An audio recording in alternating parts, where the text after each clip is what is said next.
Hello, everyone, and welcome to another rapid ECG session with Pekga, Practical EKG Academy. Now, last time we talked about incomplete bundle branch blocks. This time we're going to be talking about complete bundle branch blocks. So let's say somebody throws this 12-lead ECG at you. Now, this one has a slightly different setup. We have the Einthoven's triangle with the augments on the left side. There's 6 of them. And then we have the precordial leads on the right side over here, also 6 of those. So let's get to it. And as always, we encourage you to form your own method.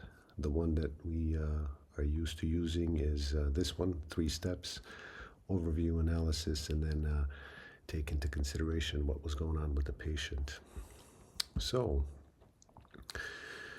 since we typically start off with telemetry strip, this time we're going straight into a 12 lead. All right, let's see if we can pick out a rate. Again, anytime somebody says a rate, your immediate response should be rate of what? And here, let me just change colors. All right. We have a ventricular response, which is happening roughly at 300, 150, 175, a little bit less. So I'd say this is roughly 70 beats per minute for the ventricular response. As far as the atrial rate goes, I'm just going to find a good lead where I can see P waves relatively okay. I guess it's the same one lead too. So here's a P wave, here's a P wave, here's a P wave, here's a P wave. It appears to be married to the QRS. It appears to be giving rise to the QRS, right? It's upright in lead 1, it's upright in lead 2, it's upright in lead AVF. This is definitely coming from the sinoatrial node. One other thing. While we're at the P wave, let's take a look at this P wave. The PR interval, yeah, that's 210, roughly speaking, 210 milliseconds. So we have a first-degree heart block here present.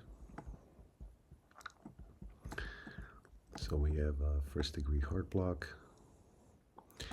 or first-degree AV block, or conduction delay, as it was known back in the day, if you will. Okay, now let's keep going. As far as the QRS, I'm going to go with what appears to be the widest to me, and that's up here in lead 1. And this is, roughly speaking, 4 small boxes long, so the QRS is roughly 160 milliseconds. Okay, so we have a wide QRS. We also have T-wave inversions happening here. All right, what else do we see? Einthoven leads here. We'll come back to the Einthoven leads. Let's go over to the precordial. So now we're switching over to the horizontal plane, right? We're looking at a different plane here. The first thing I typically do is I look at my R-wave progression. R-wave progression is pretty much non-existent. It happens very, very late. So something is going on here, right?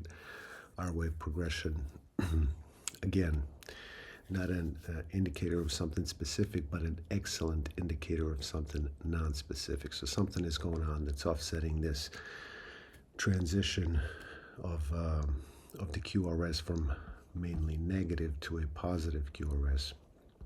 Happens very, very late, right? Now, taking a look at lead V1, this immediately, in my mind, this configuration where you have a pretty much all negative QRS goes to left bundle branch block, right? So left bundle branch block. We do have a wide QRS, right? The QRS is at 160. The configuration in lead V1 is negative. Is that enough to confirm? No. Now, if you have only this to go off of, you can make that assumption. However, double check your lead lead 1. Lead 1 is wide. It has secondary effects it has T-wave inversions. So we are well on our way to confirming left bundle branch block.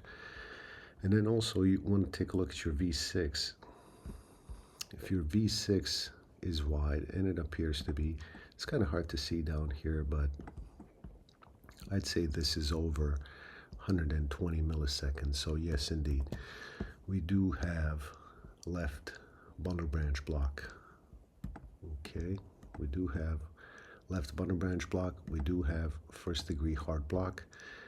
Now, when you have those two in combination, typically, right, your left bundle branch block, what was I going to say?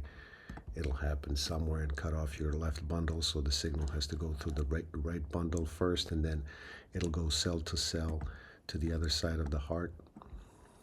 That's why you see that slowdown. That's why your QRS gets wide.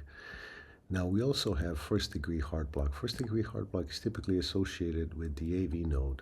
However, when you have it in combination with the left bundle branch block, it could be that it's happening somewhere lower, and the same region of the His bundle system that is causing the left bundle branch block could also be causing the first degree heart block. So this is a more advanced version of the bundle branch block, if you will. Okay.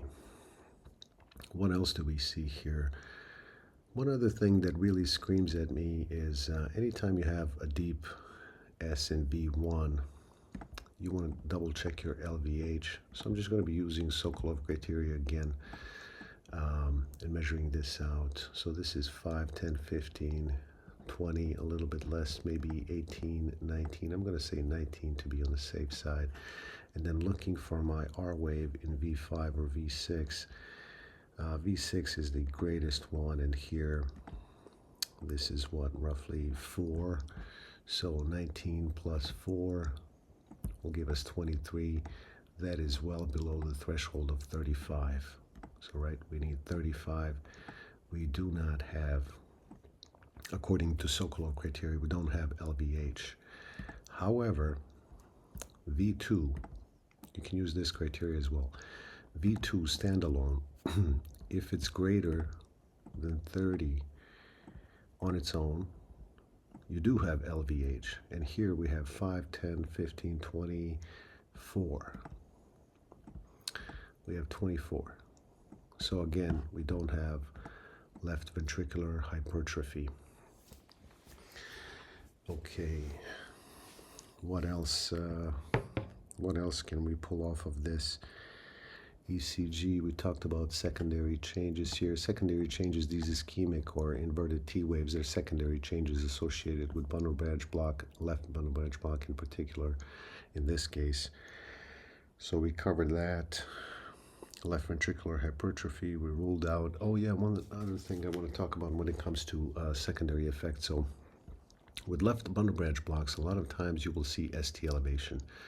So right here, for example, V2 is most apparent. You will see ST elevation, right?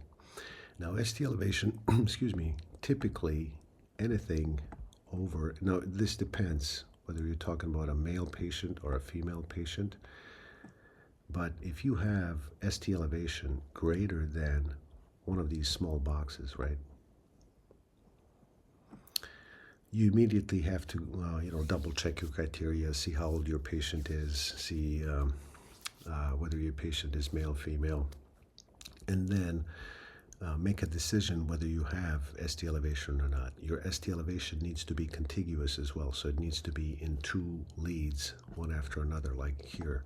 We do have a little bit of ST elevation in lead V1 and V2. However, when it comes to left bundle branch block, leads V1, V2, and V3, only for those 3 leads, you switch from this basic default greater than 1 millimeter, raise a yellow flag and then see if you do really truly have a problem. What you do when you have left bundle branch block, you use the criteria, how can I write this? R wave or your ST elevation, excuse me. Let's put it this way. Your ST elevation has to be less than 25% or 1/4 of your S wave. Okay, so what does this mean? This means that whatever your S wave here is, and this S wave measured out to be 24, our ST elevation is roughly 2 boxes, so 2 out of 24, whoops,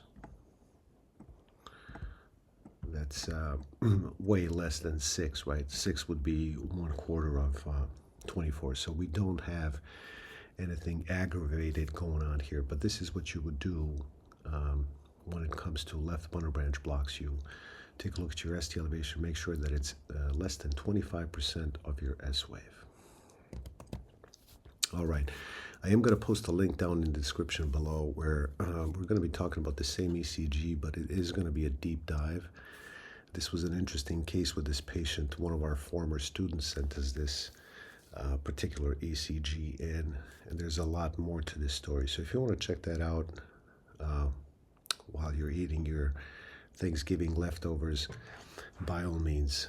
In the meantime, I hope you have pleasant holidays, and we'll see you on the next one. Thanks for joining us.